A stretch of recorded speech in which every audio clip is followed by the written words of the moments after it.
Maliss is currently under fraud watch. The previously thought tier 1 deck of all time is looking a bit more second fiddle, or maybe even tier 2. Let's talk about it.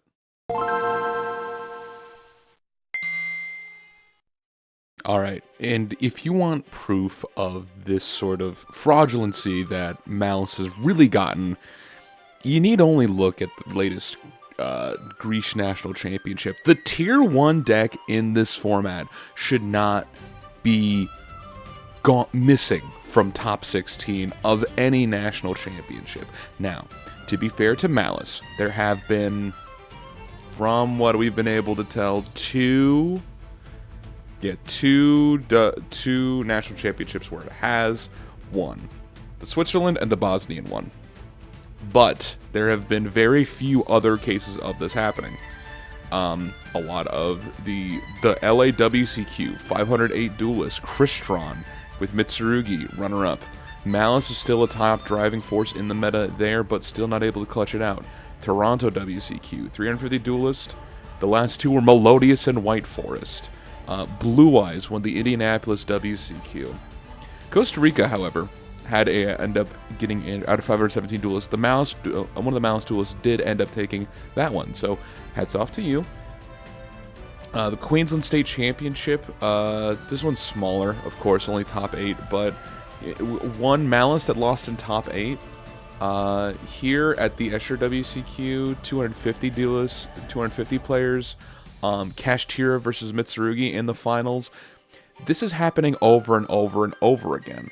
A lot of cases of Maliss maybe getting a slot in the top spots, but overall getting way less representation than Mitsu, and having about the same amount of representation as things like Regenesis and Blue Eyes.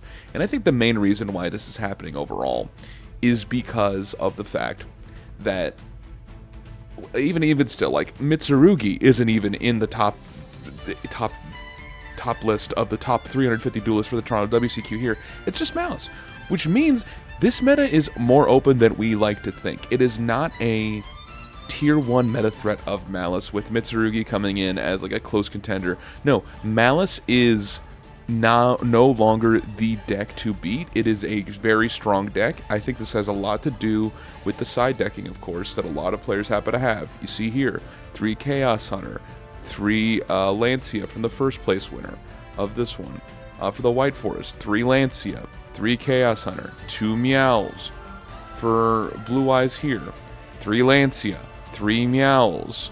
For Costa Rica, 3 Lancia, 3 Meows. You have to go ahead and respect this in your side decking no matter what. 3 Lancia, 3 Meows, 3 Ghost Bell.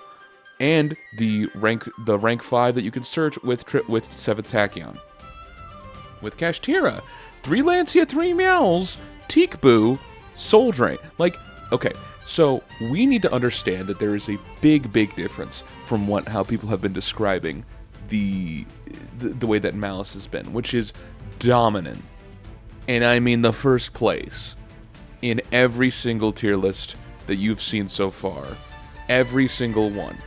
All of these different highly competitive players recognize that Maliss is the most impactful deck of the entire format. But it's the most impactful in the side deck. It is not the most impactful if you want to play and you want to win for right now. With these trends in the meta that are coming up, we need to understand a few things. Maliss is still strong. Very strong. Mitsu is probably stronger if you do not head it in the same way in the side deck as you do Maliss. But because Maliss has been overall the consensus as the most popular and most productive and the scariest end board you can possibly end on for the game, that is going to be a reason why it will still see side deck pressure no matter what. Even as pros may move on towards other decks, the second it is not sided for, the second 3 Lancia is not sided for it, the second 3 Lancia, 3 Meows, Ghost Bell is not sided for it, that is when it will go unhit. But for right now, and with the way that things go, with only 6 slots in the side in order to side against it, it will not see as much competitive viability play as Mitsurugi and other decks like it. Like, Mitsurugi is one of the stronger decks overall for the format, but these are just a lot of varied options that you have currently. From the spreadsheet, we have Fiendsmith Mitsurugi, Mitsurugi Ryziel, Blue Eyes, and 2 Maliss players taking the W. That is not a sign. It is not a sign at all that this whole idea that Maliss is the most strong and impactful deck of the format exists. It's not. We cannot hide behind the fact that a lot of pro players have been in testing circles by themselves, just playing the deck and trying to min-max the deck to its fullest potential, when there are cards that just say you cannot go for any sort of full end board. If you go fully interrupted in Swiss against people who do not know how to play against the deck properly, you will win. Sure. If you go against those people who don't know how to play against the deck, you'll do fine. You'll do great. It is a Swiss deck. But at the top tables, you're kind of out of luck. Like really out of luck in a lot of cases. You have blowouts, you have ways to play around it, you have good interrupts. The entirety of the main board and the side deck are built around your deck existing within the format, and so you will have less of an opportunity to win. This feels a lot like the same way Kashtira was in Kashtira format, where just because Kashtira was one of the best decks in the format, it doesn't mean there weren't outs, ways to play around it, and a variety of meta because it was so targeted, being able to be so easily targeted. My honest opinion and my honest take is the best deck in the format right now is Mitsurugi Ryziel, Mitsurugi Fiendsmith, Mitsurugi Pure. This deck is so uncharted.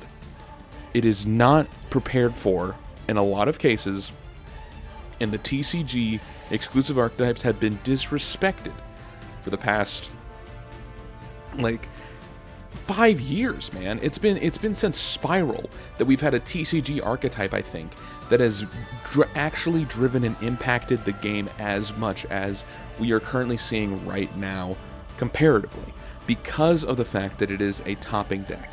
I got my WCQ invite with a TCG exclusive, Mimigul. I know what these new archetypes, new decks try to play, how they do. I've played TCG exclusive decks for a long time. And this is a case, I think, of the pros need to wake up from the fact that TCG exclusives are not auto trash anymore.